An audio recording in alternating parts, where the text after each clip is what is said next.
Découvrez la radio du Salon de la Radio sur Connect On Air et en DAB+. L'interview sur Connect On Air depuis le Salon de la Radio. Georges Chirita, j'ai tout bien dit? Oui, tout à fait. Alors voilà, on me l'a marqué en phonétique, hein, président fondateur de 3D IAS, c'est ça? Oui, tout à fait. Alors expliquez-nous tout, qu'est-ce que c'est 3D IAS? C'est une société qui s'occupe effectivement pour la restitution de son spatial. Qu'est-ce que ça veut dire ça? C'est du son qui arrive en soucoupe volante. Non, en 3D. Non. Ah, bon, non, je blague bien évidemment. C'est pour l'élargissement un petit peu de quelque part de la stéréo et du son. Oui, c'est une autre vision. Aujourd'hui, vous avez l'ensemble gauche et droite. D'accord, et le son il est à peu près plat. Avec le son 3D, vous imaginez que vous êtes entouré, comme dans l'image que vous avez devant vous, avec les musiciens et vous êtes au centre. Pour élargir un peu l'explication, tout le monde il connaît Bohemian Rhapsody, il passe aujourd'hui de Queen. De Queen. Et nous, on a cette chanson en son spatial. Qu'est-ce que ça veut dire ça? Que vous avez l'impression que vous êtes nez à nez avec Freddie Mercury et tous les instruments et tous les corps sont tout autour de vous. Vous avez l'impression qu'effectivement, il chante que pour vous. Mais ça, il faut une technologie avant à l'enregistrement ou c'est quelque chose que vous reconstituez virtuellement? Il faut avoir l'enregistrement comme ça. Ça veut dire que pratique, c'est un nom cinéma, c'est le système 5.1, d'accord, avec laquelle vous répartissez le son. Oui, je suis d'accord, mais on peut le faire sur c'est pas au moment de l'enregistrement du morceau qu'il y a eu besoin d'une technologie spéciale pour pouvoir le restituer maintenant. C'est-à-dire que c'est un enregistrement traditionnel, parce que Queen, Bohemian Rhapsody, en l'occurrence, le son spatial n'existait pas encore, donc ils n'ont pas pu enregistrer d'une façon à ce que ça soit transcodé après. C'est donc virtuellement que vous prenez le son stéréo. C'est un autre point de vue. Ça veut dire que au niveau de votre travail, vous ne changez rien. Vous avez toujours les pupitres de mixage, vous avez les pistes avec chaque instrument. Et au niveau de diffusion, à la place de concentrer certains instruments à gauche, à droite, vous les dispatchez sur les autres canaux. Fini la stéréo.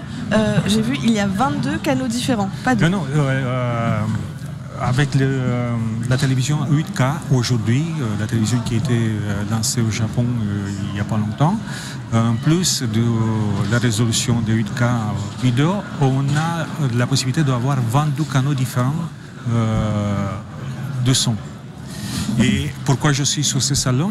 Parce que je considère que l'arrivée de cette transmission DAB+, de la transmission numérique, c'est une grande révolution, comme c'était la révolution de la télévision noir et blanc, la télévision couleur, parce que le pas suivant, c'était justement qu'avec le DAB+, on pourrait envoyer des sons spatials. Qu'est-ce que ça veut dire? Par exemple, le spectateur, il va avoir l'impression que c'est la troisième ou quatrième personne à côté de nous. Il ne va pas avoir un seul point qui va diffuser un contenu sonore. Il va être transféré directement parmi nous. La même chose quand vous regardez un film, vous avez l'impression que vous êtes inclus à l'intérieur du film. Et pour l'avenir, on s'est préparé et on donne des cours justement pour les réalisateurs de radio et télévision et pour les compositeurs de créer ces nouveaux formats de diffusion spatiale.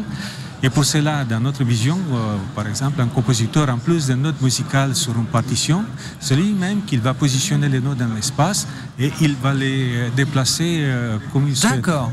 Ah oui, ça part directement de la création. Donc l'univers d'un musicien ne va pas s'arrêter juste à la composition de la musique, ça va être à la retranscription et à l'émotion qui va être déclenchée chez l'auditeur au moment où il va entendre sa musique, parce que telle note ou tel instrument, il l'aura placé à tel endroit de son cerveau quelque part, parce que c'est le cerveau qui va l'interpréter comme ça.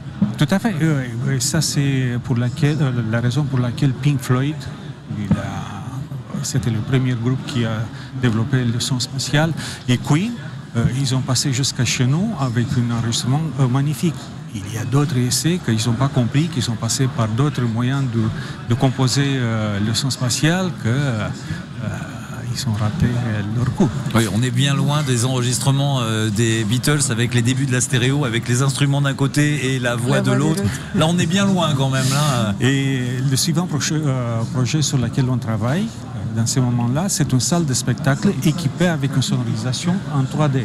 Qu'est-ce que ça veut dire ça? Ça veut dire que n'importe où vous êtes placé dans la salle, au premier rang, au dernier rang, vous avez l'impression que vous êtes assis sur la scène, entouré par les musiciens, avec la possibilité de vous chuchoter différemment à l'oreille gauche et l'oreille droite, to be ou not to be.